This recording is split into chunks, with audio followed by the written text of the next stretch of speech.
Welcome to Patty's Aquatics, and I'm Patty. So today's video is going to be all about this tank back here, my 75-gallon puffer tank, which is a dirted substrate. And well, today I'm waving that white flag, that surrender flag, and I'm giving up on the dirt substrate only on this tank though. I've been battling for 18 months since I sent this tank up with different algae, with cyanobacteria, with poor plant growth, and it's honestly getting frustrating. Um, Now I know there's going to be some naysayers in that peanut gallery, those anti-dirted tankers. They're going to be like, "Ha ha! I told you, dirted tanks suck." Well, just hold your horses, because I love dirted tanks, and they have been wildly successful for me in all my aquariums except this one for some odd reason. I'm going to get into in this video why I think it's happening. I'm going to show you what I'm going to do, and then I'm going to transform this tank in front of your eyes and put it back to a sand substrate and get my puffer out of there and back in, all within this video. But in order to do that, let's get this camera turned around and let me give you a closer look at this aquarium and show you exactly why I'm going to be doing what I'm doing. Well, this is my 75-gallon tank, and it has been about 2 weeks since I've done any maintenance on it. I did a water change, I trimmed plants, I removed algae, and as you can see, it is all back again everywhere. Lots of algae, cyanobacteria. And another big issue, like I said, in this aquarium is plant growth, especially with these stem plants. It's been pretty much almost non-existent. Now there's some pogo stem and stellatus octopus in the back that has kind of taken off as of recently, but I have some crypts and some swords buried in here that I put in like a year ago, and there's barely been any plant growth on it. And these stem plants as well, like I said, this Ludwigia, this is the only one that has grown tall, and that's only been recently. Other than that, they stay small, they barely grow, and it doesn't act as normal as my normal dirted tanks do now. Why is this all happening? Now, first and foremost, I'm going to say I don't really believe it's the dirt. At least it's not entirely the dirt. I think there's many different contributing factors. Now, one, let's talk about the substrate itself. Now, yes, it's dirt, so there is possibilities for excess nutrients to be leaching up into the water column. And if my plants aren't growing, they're not able to fully eat and take in a lot of those excess nutrients, which could add to the algae issues. Well, on top of that, there's all this waste at the bottom. If these plants aren't growing, that's more excess nutrients that are putting into the water column. But why are the plants not growing? Well, that's what baffles me. Is it because my cap is thicker? Now I put like a 4 to 5 inch cap on top of this dirt initially because of the pufferfish. I didn't want him to dig down and reach that dirt layer. Could that be holding back these plants from growing, especially like those crypts and swords in here? Have those roots not reached that soil layer? Yeah, I'm not sure. Like I've said numerous times on this channel, I am no expert. I am no science major. I go off of everything that I learn and that I show in this channel is by experience and some research, but I don't know the exact answer as to what's going on here. All I know is this is the result and I don't like it. Now, with that, there's not enough plant growth. So is filtration also an issue with it? Is it a contributing factor? And I think it might. With those plants not growing, they're not doing that filtering through the water column that I need and all my other tanks do. So that could be a big factor in it as well. So I really think that, like I said, there's multi-layers of reasons why this tank is being the way that it is. But either way, I don't like it. I don't like it. I want to be able to look at my tank and enjoy it and love the plant growth in it. So that's why I'm going to be doing what I'm going to be doing. I'm going to entirely gut this tank. I'm going to start over, and I'm going to try to save a lot of the plants that are in here, my crypts and my swords. All the stem plants are going to go, and we're going to redo this tank. Well, now that I explained to you why I'm going to change this tank over and get away from dirt in this tank only, now I need to explain to you and show you how I'm going to do it. Well, first and foremost, I need to get this guy out of there, my pufferfish, Puff Daddy. going to net him. I'm going to put him in this tote. I have this tote all set up already with a heater and an air bubbler, and there's some plants in there with some sand substrate. I don't plan on having him in there too long, but I got to net this guy out first and get him in there. Once I have him in there, I'm going to put this mesh netting over the top of it and tie it on there so that he cannot jump out for any reason. Not that I think he would, but just to be safe. And he's probably going to enjoy it in there because it is full of snails, and it should be a little vacation getaway for a tiny bit, so to speak. Then from there, we're going to come back to this tank, and we're going to start ripping these plants out. All these stem plants I'm going to be ripping out, and I'm not keeping. We'll get rid of those. And then I'm going to take a closer look at these swords and crypts that are underneath all of that. And I'm going to remove them, and I want to salvage as much of them as I can, because I would like to reuse them in my tank after I set it back up. Now, from there, that's where it's going to get a little fun. I'm going to be able to scrape all this algae and then get rid of the water in here, because I want to save the substrate, the sand substrate cap that I have in here. I want to reuse that in the aquarium so this tank can be cycled and still have all that beneficial bacteria and everything that's within it. So my idea is, because I have a trench in the front of my aquarium here where there is no dirt when I set it up, the plan is to move back sand off of there to put a little pit so I can siphon down as far as I can to bring the water level down below the substrate.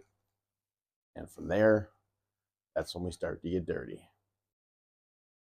All right, so I got all the water out of there, and what I did notice when taking those crypts and swords out was that there wasn't very much dirt that came up at all. So I'm really thinking the roots of those plants were not reaching that dirt layer, which really could have been contributing to that plant growth that really was pretty much non-existent. So what am I going to do next now? Like I said, I dug a little trench here. What I'm going to do is pull out as much as the sand as I can, and then push it forward. Now it would be easier to be able to do this when there's water in it as far as removing the sand, but that's going to make it near impossible once I do reach that dirt layer, because it would just cloud up and I can't see anything.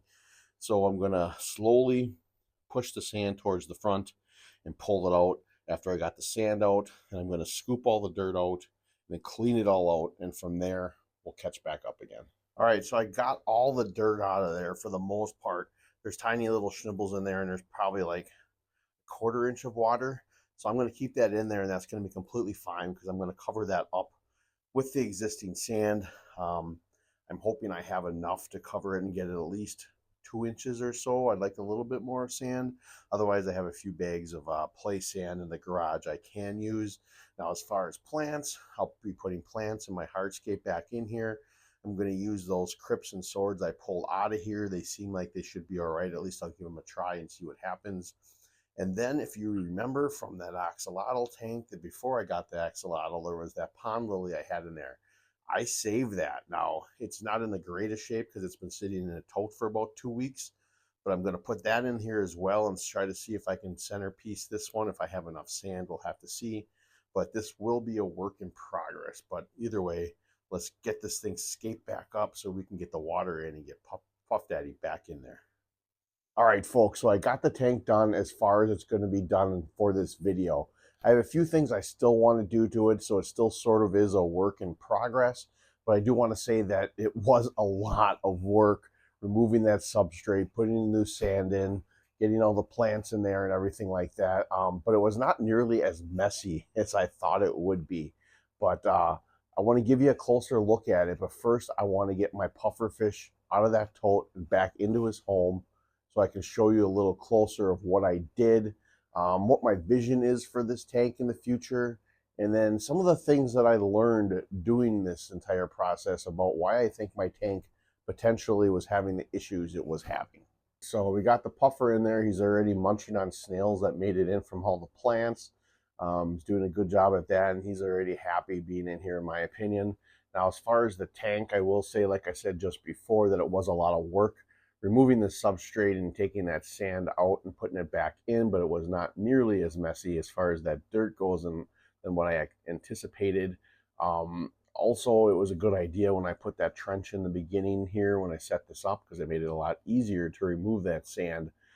With that, I did do a lot of water changes when I put the sand back in because of all the detritus and mulm that was mixed into the sand, which in turn, obviously, as you can see, I've got a little bit of cloudy water, so that was all kicked up and created a bacteria bloom that will go away eventually, obviously. Things that I did learn from this entire process is, like I mentioned earlier as well, when I pulled all those plants out of the substrate, I did not find any dirt at all in any of their root systems. So what that told me is that maybe that cap was too thick, that the roots were not making it down to that soil layer, which in turn were not letting these plants grow to their full potential. As you can see in a lot of my other dirted tanks, how much plant growth I have, I was not having it in this one. So that could have played that factor as far as not letting those plants grow to their potential, which in turn, those plants were not pulling as many nutrients out of the water column, which was helping that algae survive and thrive and succeed in this tank, which was giving me major issues. Now, that's what I think was going on there. Again, I am no expert. This is just my conclusion, my theory. Yes, I could go off a chat GTP and pretend like I know what I'm talking about, but I don't play that here. I just do by what I see experience-wise and theory-wise. Now, the other thing is filtration. I think filtration could have helped in that tank as well.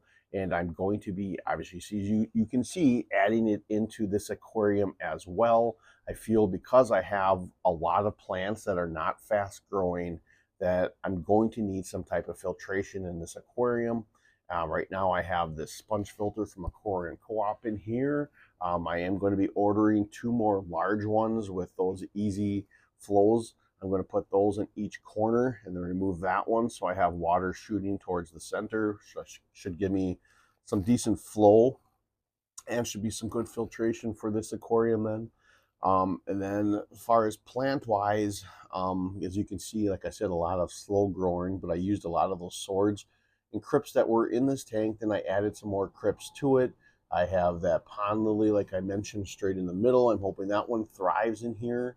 I've got some clippings of my Anubias in here and some Dorsage and Val, which I want to kind of fill in the back. So once this fills in and gets real thick, I'll have a nice cool island in the middle. At least that's the plan. And then I'll be able to puffer to be able to swim around it and be able to hide within it. And I think he'll be very happy in that situation. Now, things that I've learned from this aquarium and this whole experience, I learned that obviously dirted tanks don't work for every situation. You can try to make them work, and this very well could have worked if my cap wasn't as thick, in my opinion. But then you always run that risk of a puffer digging to bury himself within the substrate and reaching that dirt layer and causing you trouble.